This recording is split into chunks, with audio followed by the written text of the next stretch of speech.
Beliau ini adalah guru aku dari aku di Jogja, awal aku catwalk. Aku diulangi.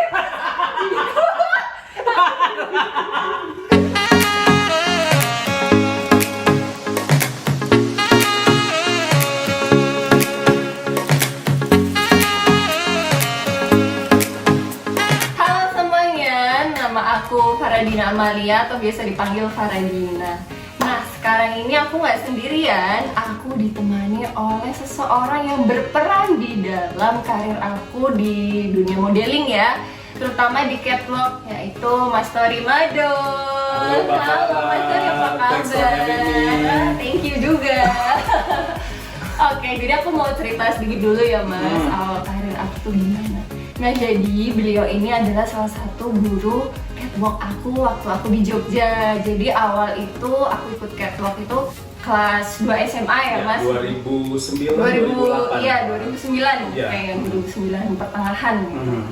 Nah, itu aku datang ke salah satu sekolah modeling di Jogja.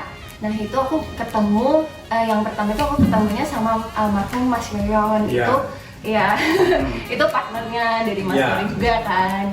Nah, jadi sebelum aku ketemu Mas Tori, aku diajarin dulu nih sama Ya. almarhum Mas Yoyon. Ya, basic kelas ya, Basic Pak, kelas waktu itu dulu, ya. iya basic kelas dulu. Jadi dari yang awalnya aku sehari-hari cuma pakai sendal jepit sampai aku harus pakai heels itu. Tapi sebenarnya Pak, kamu tuh dari awal tuh packagingnya tuh kan udah emang Nah, udah presisi model kan. Jadi nah. sebenarnya kita mikirnya bakal wah ini bakal punya jadi sesuatu future, gitu. Mas Yoyon juga bilang kayak gitu, sempet kayak aku kan sempet kayak aduh aku bisa gak sih kok, kayak aku ragu gitu. Pakai heels aja kaki aku sampai bengkak 2 minggu guys. Gimana dong 2 minggu aku.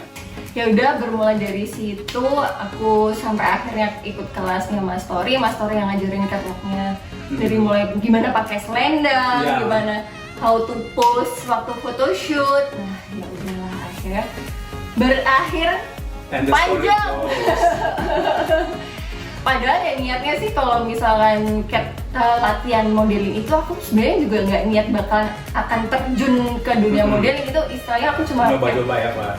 nyoba-nyoba sama nyari kesibukan, setelah aku pulang sekolah karena aku di rumah sendirian. Nah, terus aku akhirnya ya udahlah kayak nyoba dulu deh ini sekolah modeling, kayak ngisi waktu luang aja.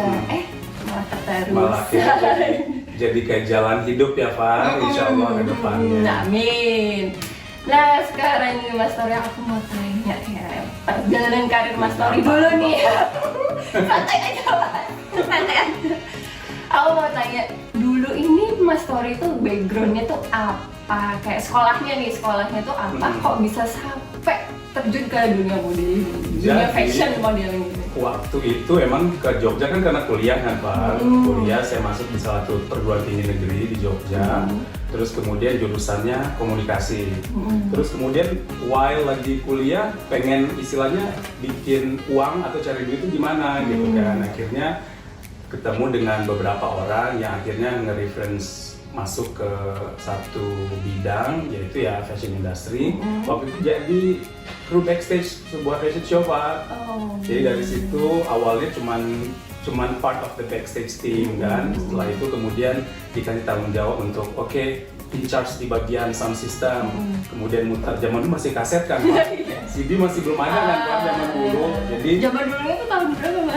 itu ya di awal tahun 2000 Pak. Oh 2000, Iya, di awal itu tahun udah 2000. partneran sama Mas Yoyon? Iya sudah, jadi aku part of his team gitu kan Pak, karena dia udah duluan jadi figur koreografer kan di Jogja, jadi aku masih bantuin yang hal-hal kecil gitu.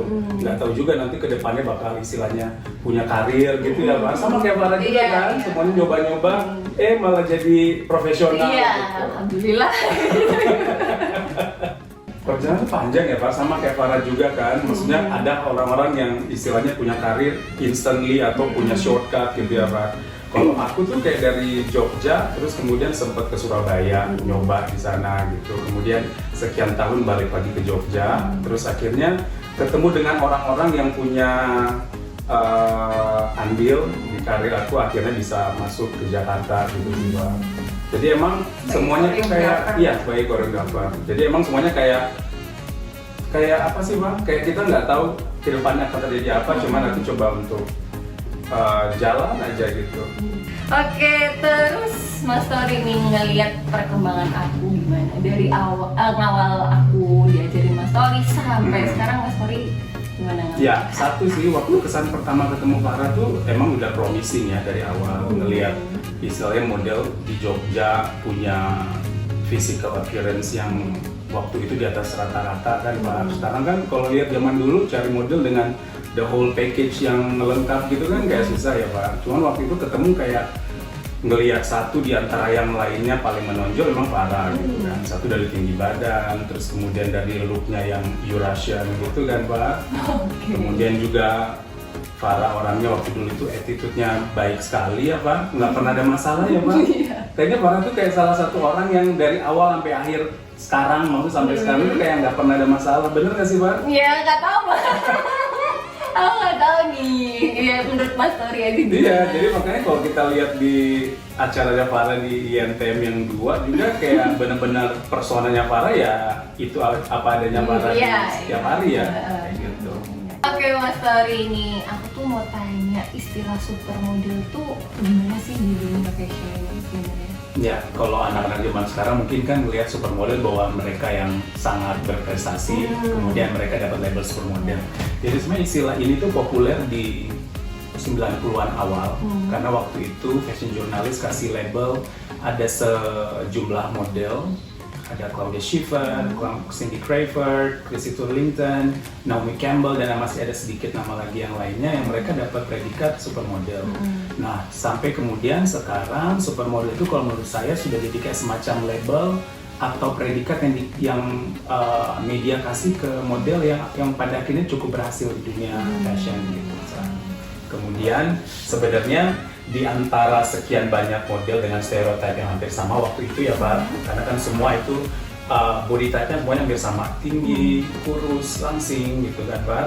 Kemudian muncul ada satu nama di antara segelintir atau sedemikian banyak model-model yang tinggi dan cantik dan putih, muncul Kate Moss. Oh, Kate Moss. Kate Moss ini mungkin sudah banyak anak-anak zaman sekarang mungkin udah pernah googling atau pernah tahu namanya, bahwa Kate Moss ini kayak semacam breakthrough atau mungkin break the rules gitu. Karena sebenarnya sebelum Kate Moss jauh di masa lalu sudah ada Twiggy. Cuman mungkin Kate Moss punya kayak semacam spotlight yang lebih gitu kan, karena Kate Moss itu satu punya look yang unusual, bukan yang typical beauty, punya cheekbone yang tinggi, kemudian dengan alis yang tipis, kemudian dengan tinggi badan juga yang nggak terlalu tinggi kan Jadi Pak. dia kayak unik gitu ya Mas? Unik gitu. Jadi sebenarnya dengan adanya Kate Moss zaman dulu harusnya jadi kayak trigger ke pelaku, bukan pelaku ya, tapi kayak model-model yang akan datang untuk kayak oke, she can make it, why not me gitu kan.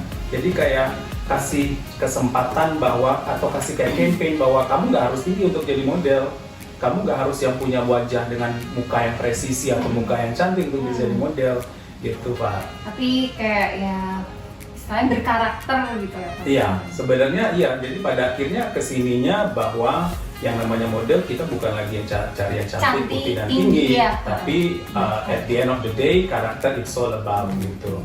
Kemudian kalau Farah mungkin pas Farah belum jadi model kan tahun 2000. Iya 2000-an itu aku tahunya Giselle. Bunchen.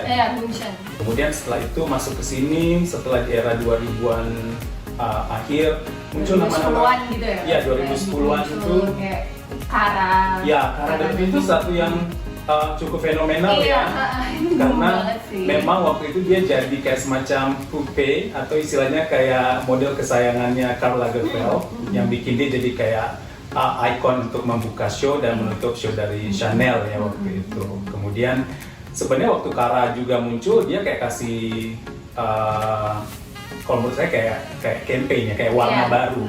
Di mana waktu itu alis model itu benar-benar dicukur dan dibentuk sedemikian terbentuknya, dan waktu itu dia lahir maksudnya dengan alis yang tebal apa adanya gitu kan. Jadi ini kayak semacam kasih tren baru bahwa models mau bentuk mukamu seperti apapun, tinggimu mau seperti apapun, selama kamu punya sesuatu yang bisa kamu jual, you can be a model.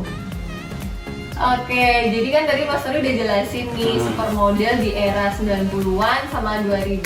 Aku mau tanya sih Mas, yang supermodel yang mewakili di masa sekarang ini tuh siapa aja? Ya, kalau menurut saya ya, zaman sekarang ini model yang cukup berhasil, satu Sofia Stayner. Sofia Stayner ini punya look yang sangat kuat, rambut hitam dengan haircut yang sangat tajam, very sharp haircut. Kemudian dengan jalan yang sangat distinguished. Kalau Farah bisa lihat nanti di YouTube, dia punya jalan yang sangat berkarakter. Dia pernah jadi model pembuka untuk beberapa fashion house terdepan. Kemudian yang berikutnya lagi, kalau misalnya dari segi look yang native dan cantik, ada Mona Tugard. Mona Tugard punya kulit yang tan, sawo matang, dengan tipikal muka yang sangat sendu, kemudian dengan rambut yang panjang. Kalau jalan, Mona tipikal jalan yang cukup aman. Kalau menurut aku ya seperti kebanyakan model yang lainnya. Oke, sekarang tuh ada plus size ya. Iya. Sekarang tuh model yang punya badan yang berukuran besar itu bisa punya kesempatan juga untuk bekerja di industri fashion. Ada satu nama yang cukup berhasil, namanya Paloma Alceser. Iya, Paloma itu aku bilang. Iya, dia cukup berhasil di industri fashion, beberapa kali jadi cover untuk beberapa fashion magazine, kemudian jalan untuk beberapa fashion house gitu. Kemudian sekarang Pak, kita ada model hijab juga loh Pak. Iya, aku sempat ini juga tahu. Iya, jadi bagi anak-anak muda di sana sekarang yang berhijab dan pengen jadi model, kamu bisa jadi model. Bahkan label-label dunia pun sekarang di antara sekian look, mereka menampilkan satu look yang dengan tampilan yang modest. Bukan yang pure hijab ya Pak, tapi yang tampilannya modest atau sopan gitu. Dan ada satu nama, ini kalau nggak salah dia dari Afrika, saya kurang tahu dari Afrika mana negaranya, namanya Ukbat.